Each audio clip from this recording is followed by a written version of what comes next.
नमस्कार दोस्तों, कैसे हैं आप सब। आशा करता हूं कि आप, आपका परिवार, आपके चाहने वाले, जिन्हें आप चाहते हैं, आपके दोस्त, सभी कुशल होंगे, सुरक्षित होंगे।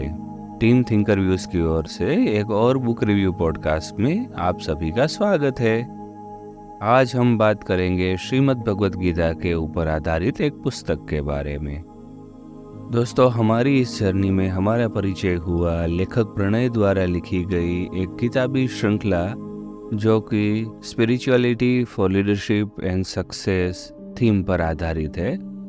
इस श्रृंखला में हमने जो भी पुस्तकें पढ़ी उसके रिव्यूज़ हमने टेक्स्ट फॉर्मेट और ऑडियो पॉडकास्ट फॉर्मेट दोनों में किए हैं। मैं उसकी क्विक लिंक्स डिस्क्रिप्शन में डाल दूंगा ताकि आप उसको इजीली विजिट कर पाए। तो जब फिंगरप्रिंट पब्लिशिंग द्वारा इसी लेखक की नई पुस्तक श्रृंखला ग्रेटेस्ट स्पिरिचुअल विजडम के बारे में हमें पता चला तो हमने उसके भी रिव्यू प्रतियां खुशी खुशी स्वीकार कर ली। जैसा कि आप जानते हैं, हालांकि ये पुस्तक हमें प्रोवाइड की गई है पब्लिशर द्वारा, पर रिव्यू हर तरह से अनबायस्ड और अनइन्फ्लुएंस्ड है। तो चलिए बात करते हैं इस पुस्तक के बारे में, जिसका नाम है गीता एंड वैदिक विजडम, जो कि पार्ट है ग्रेटेस्ट स्पिरिचुअल विजडम पुस्तक श्रेणी का और जिसे लिखा है प्रणय ने। मित्रों, हमारा दृढ़ विश्वास है कि किसी भी पुस्तक का मूल्यांकन उसके आवरण से नहीं किया जाना चाहिए। साथ ही साथ हम ये भी मानते हैं कि आकर्षक पुस्तक आवरण के महत्व को हम अस्वीकार भी नहीं कर सकते, क्योंकि ये न केवल पुस्तक को डिस्प्ले शेल्फ में अलग दिखाने में मदद करता है, बल्कि कई पाठकों के खरीदने या तो पढ़ने के निर्णयों को भी प्रभावित करता है। तो आइए एक नज़र डालते हैं इस पुस्तक के कवर पेज पर। जैसा कि आप पॉडकास्ट कवर में देख सकते हैं, इस पुस्तक का कवर पेज सभी चीयरफुल रंगों का उपयोग करता है। लाल रंग से भरा हीरे के आकार का फ्रेम पीले कैनवास पर नीले बॉर्डर के साथ अद्भुत दिखता है।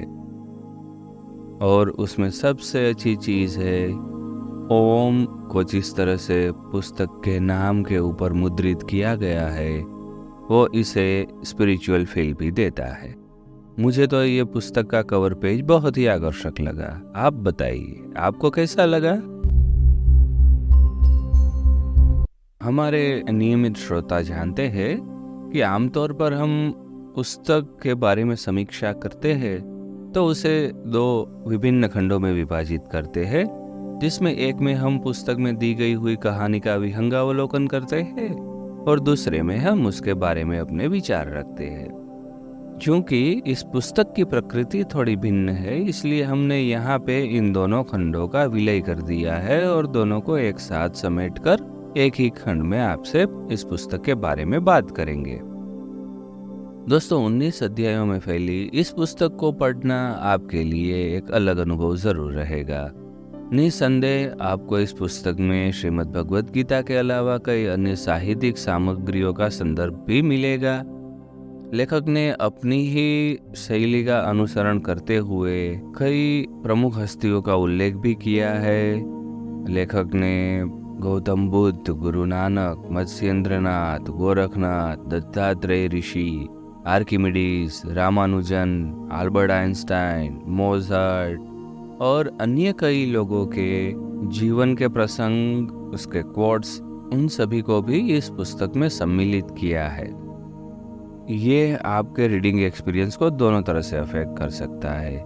कई लोगों को ये भी लग सकता है कि गीता के ऊपर आधारित इस पुस्तक में गीता के अलावा बाकी चीज़ों पर फोकस थोड़ा कम होना चाहिए था, और कई लोगों को ये भी लग सकता है कि भाई सांप्रत बातों को इसमें सम्मिलित करने से ये पुस्तक गीता के सार को, गीता के टीचिंग्स को ज़्यादा अच्छी तरह से प्रस्तुत कर सकता है। इस संदर्भ में मैं पुस्तक में से ही 2 लाइन्स कोट करना चाहूँगा। The Upanishads teach us that nothing can be done against nature. India's great modern mystic Sri Aurobindo referred to the Bhagavad Gita as a living text.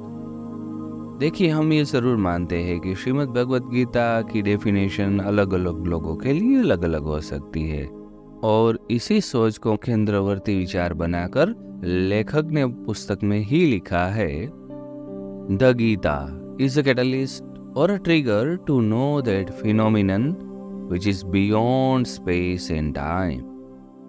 What Krishna is really guiding Arjun towards is a state of meditation, a state where Arjun's mind becomes completely free from limitations, free from anger, from confusion, from desire, and so on.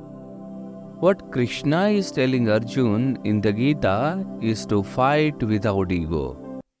It is about unfolding our self-potential in the best way. The whole of the Gita is a resurrection of Arjun's inner power, a transformative resurrection. लेखक का ये दृष्टिकोण कि जब वह कहते हैं कि अर्जुन सिंबलाइजेस अस, अर्जुन हमारा प्रतीक है, तो श्रीमद् भगवत गीता को देखने का आपका नजरिया भी कुछ अलग हो जाता है। यह निश्चित रूप से गीता को देखने और अध्ययन करने के लिए एक बहुत ही अच्छा परिप्रेक्ष्य है। जब आप स्वयं को अर्जुन के स्थान पर रखते हैं और उन प्रश्नों के उत्तर ढूंढने का प्रयास करते हैं जो आपको परेशान कर रहे हैं, आपको गीता से उत्तर मिलने ही वाले हैं। ये पुस्तक कहता है, Just as a bird uses 2 wings to fly, so too must we use both the wing of spiritual knowledge and the wing of dynamic action to fulfill our lives. लेखक इस पुस्तक में भगवान कृष्ण की पर्सोना, उसके व्यक्तित्व के अलग अलग पहलुओं के बारे में भी बात करते हैं। लेखक कहते हैं, The first thing is Krishna as Yogeshwara, the ultimate and most profound master or lord or teacher of inspiring yogic wisdom. The second thing is Krishna as Madhav, the one full of spiritual sweetness, delight, charm, whose nectar-like message is to be heeded and enjoyed deep within ourselves, inspiring and awakening us to the highest happiness, bliss and ecstasy of living. पुस्तक में कुछ one liners जो कि छोटे हैं फिर भी प्रभावशाली है, जैसे कि inward relaxation leads to inspired inward power, leave misconceptions behind. जब आप भौतिक सामग्री से परे इनर वर्ल्ड और आत्मज्ञान की तलाश में कुछ चीजों को एक्सप्लोर करना चाहते हैं, तो आपको आत्मा के बारे में सोचना होगा, क्योंकि यही ऊर्जा तो अपने जीवन को चालू रखती है। निस्संदेह भौतिक चीजों से परे देखना आसान नहीं है, क्योंकि ये एकमात्र ऐसी चीज है जिसे हम देखते हैं, सुनते हैं, छू सकते हैं और इसके साथ काम कर सकते हैं। हमारा जीवन हमारे शरीर के इर्द गिर्द ही घूमता है। शरीर के बिना आप जीवन की पहचान नहीं कर सकते। तो इसकी कुंजी क्या है? What is the key? कोई भौतिक पहलुओं से परे कैसे देख सकता है? इस बारे में लेखक कहते हैं, the correct psycho spiritual attitude is of being slightly detached. जब आप खुद को सभी चीजों से अलग कर लेते हैं, डिटैच कर लेते हैं, खास करके भावनाओं के मामले में, तो आपको एक थर्ड पर्सन पर्सपेक्टिव, एक बड़ी और स्पष्ट तस्वीर देखने का मौका मिलता है। और ये लगभग हर चीज पर लागू होता है। ध्यान, मेडिटेशन या योग का कोई भी अन्य रूप वास्तव में इसी पर तो ध्यान केंद्रित करता है और आपको अपनी विचार प्रक्रिया की सीमाओं का विस्तार करने में सक्षम बनाता है। लेखक ने सही कहा है कि the highest knowledge is that I am pure soul, formless, pervasive, indestructible, luminous, pure intelligence. लेखक पुरुष और प्रकृति की अवधारणा के बारे में भी बात करते हैं। All material creation in Hinduism is centered around the concept of higher energy, manifested as nature herself, प्रकृति और आदिशक्ति। अर्जुन को अपने सभी संदेहों का उत्तर कैसे मिला? प्रश्न पूछकर। सही है ना? और ये सवाल क्यों उठते हैं?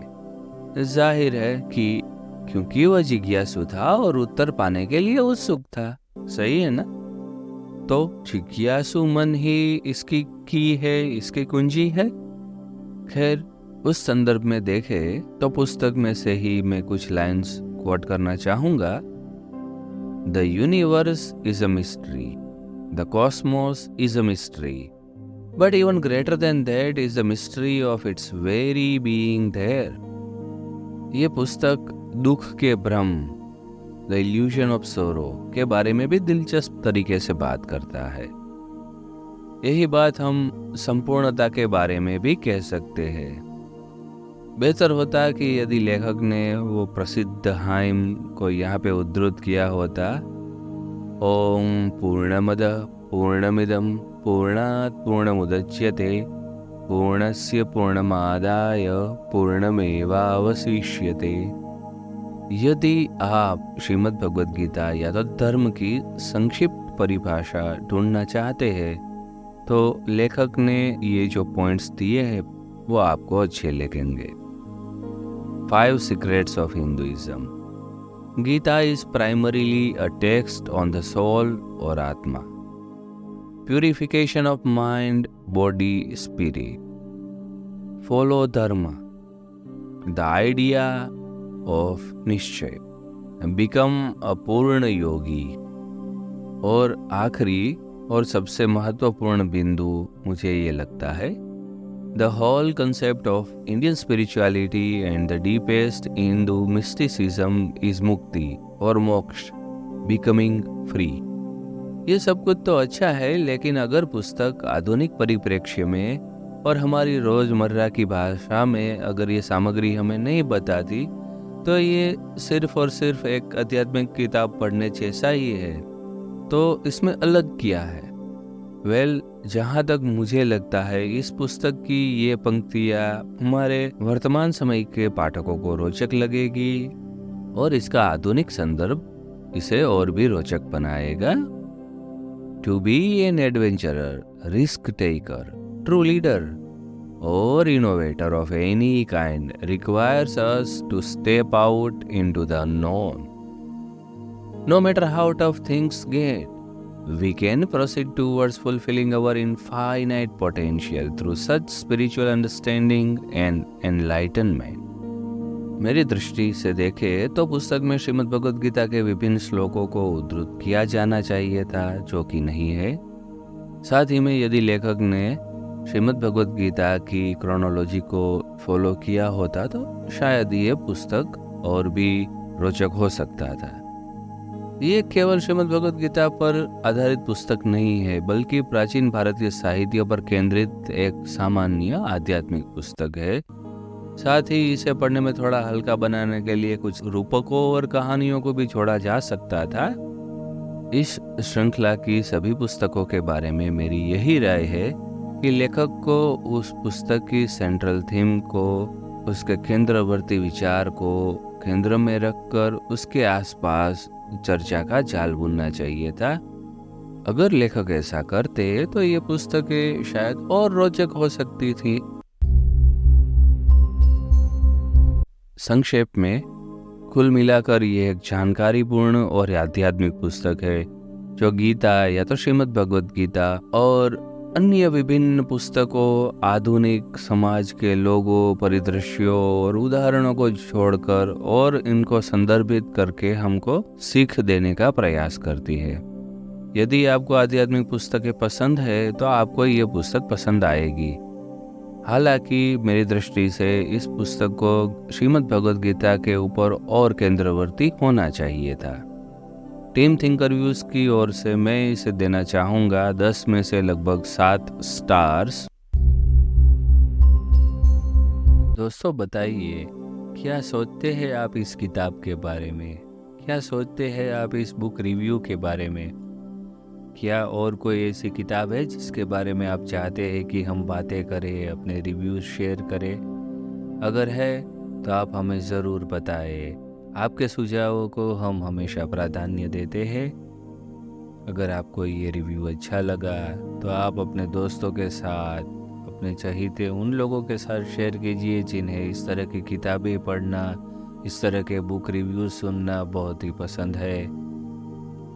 फिर मिलेंगे अगले पॉडकास्ट में, तब तक के लिए आप सबका धन्यवाद।